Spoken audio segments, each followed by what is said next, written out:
আসসালামু আলাইকুম। আশা করি সবাই ভালো আছেন। আলহামদুলিল্লাহ আমি অনেক ভালো আছি।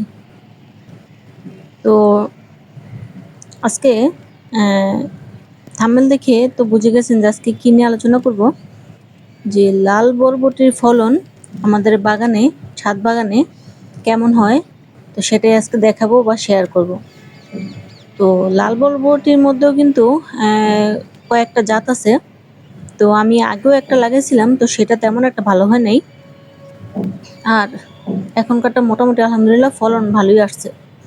আর এই যে বেগুন গাছটা আমি ফুলটা ফেলে দিলাম, তার একটা কারণ হচ্ছে যেহেতু গাছটা এখন বড় হচ্ছে, এখন যদি আমি ফুলটা নিতে চাই তাহলে কিন্তু দেখা যাবে গাছটা বেশি একটা বাড়বে না। সেই ক্ষেত্রে নতুন অবস্থায় ফুলগুলো ফেলে দেওয়াই ভালো।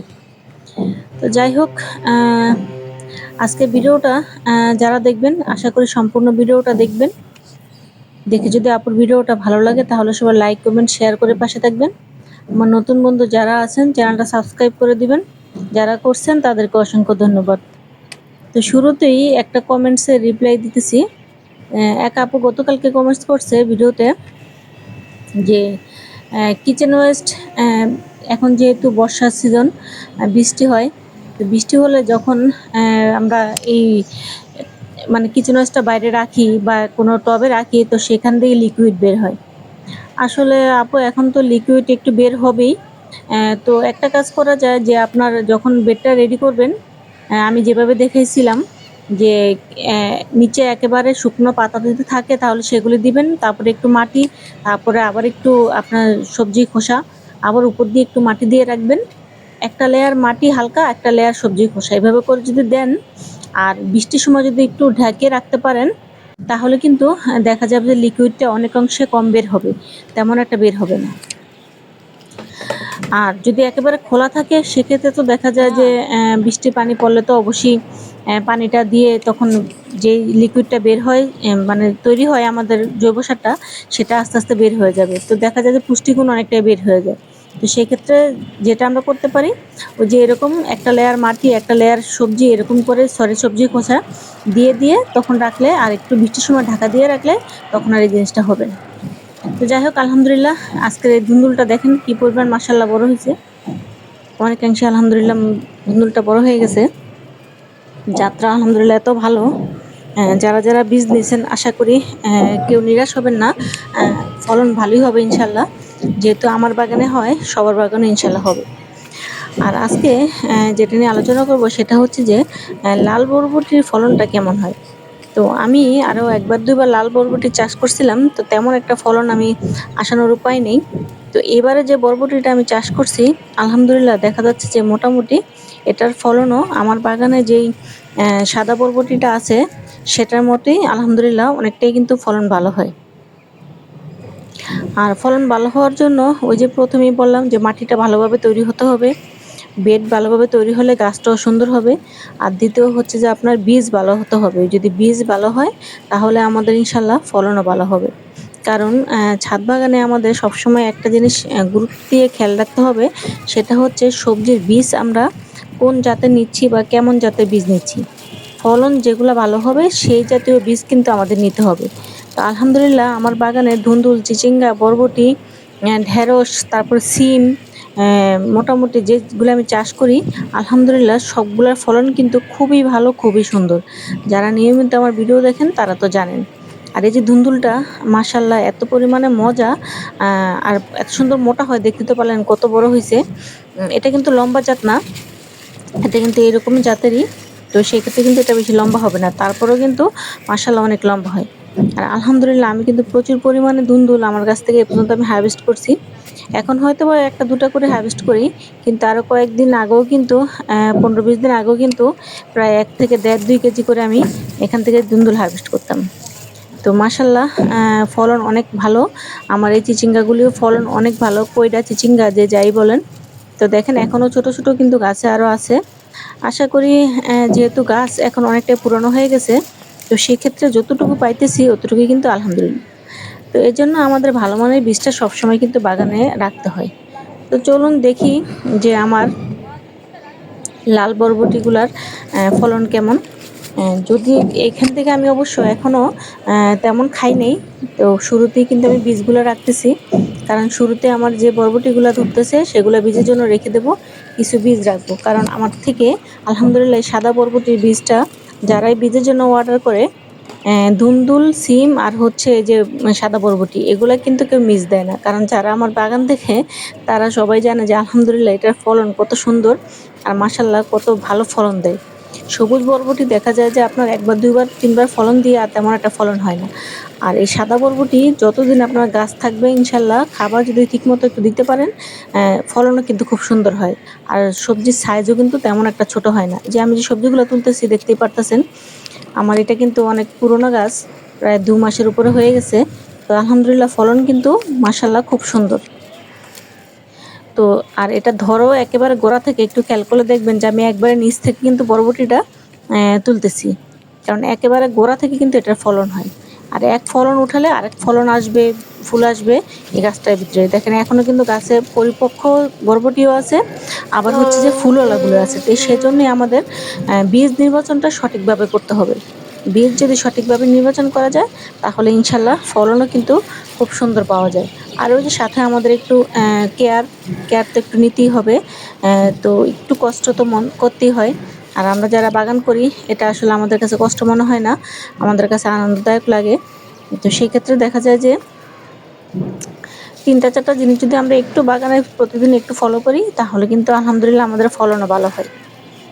আর লাল বরবটিটা মাশাআল্লাহ দেখেন, এই তো দেখাচ্ছি, এই আমার সাদা বরবটির মতোই কিন্তু খুব সুন্দর বড়। আর আলহামদুলিল্লাহ দেখেন এই যে মোটা যে বরবটিটা দেখতে পারতেছেন এটা কিন্তু এখনো কচি, এখনো কিন্তু মানে শক্ত হয়নি, মানে আজকে তো প্রায় কিন্তু আমি দেখেছি আপনাদেরকে। তো এই যে বরবটিগুলো দেখতেছেন এগুলো আমি সব খাওয়ার জন্য নেই এখনো। তো সেটা আমি বীজের জন্য রেখে দিছি। তো দেখেন আপনারাই দেখতে পারলেন আলহামদুলিল্লাহ ফলন কিন্তু খুব সুন্দর। এখানে কিন্তু আমার একটা গাছ দেখেন সাদা বরবটি আর এই বরবটি কিন্তু মধ্যে কোনো পার্থক্য নাই।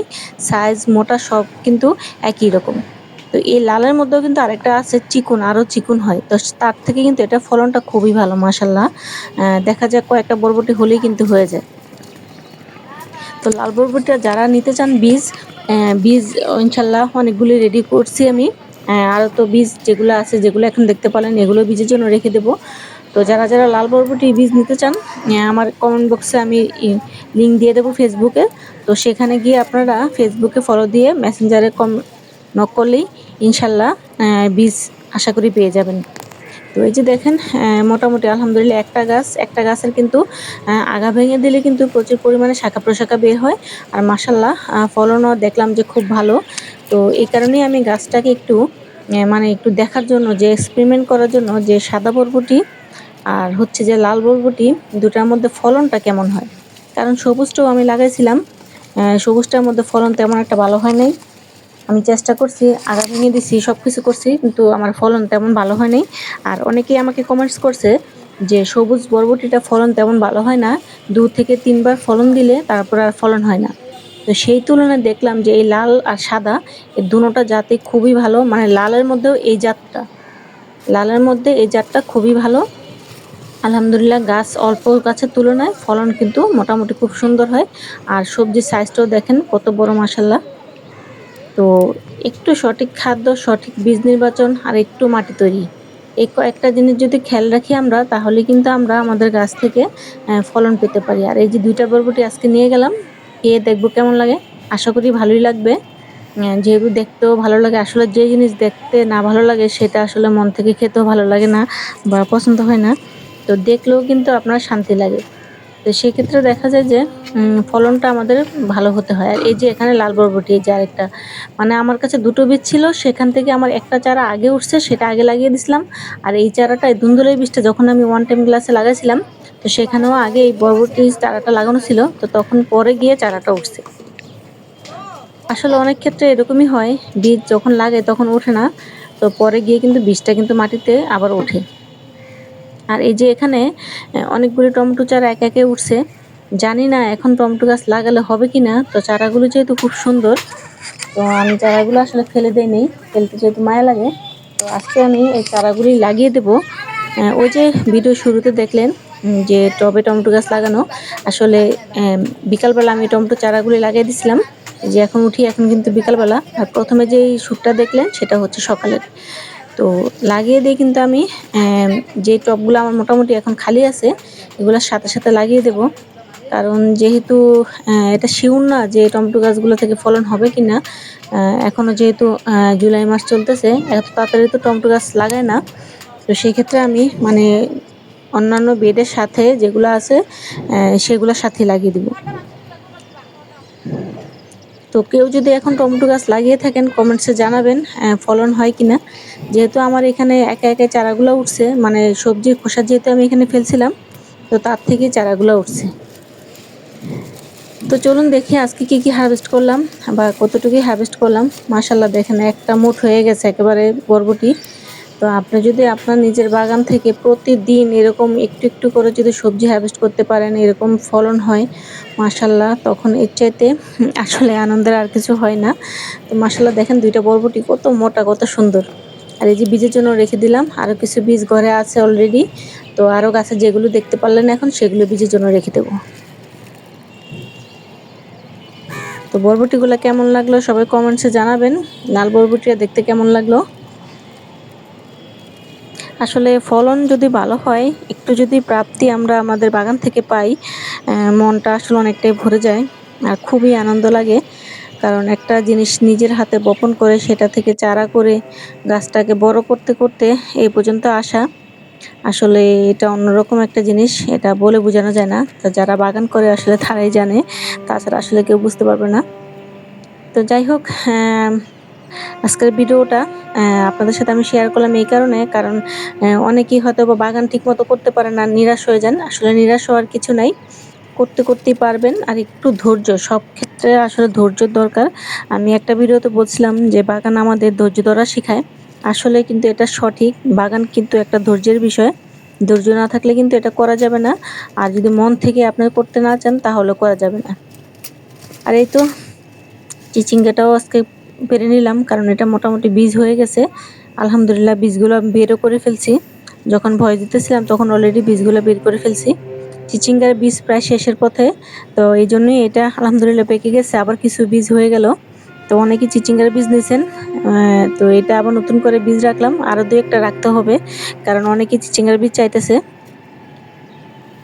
তো যাই হোক, ভিডিওটা কেমন লাগলো জানাবেন।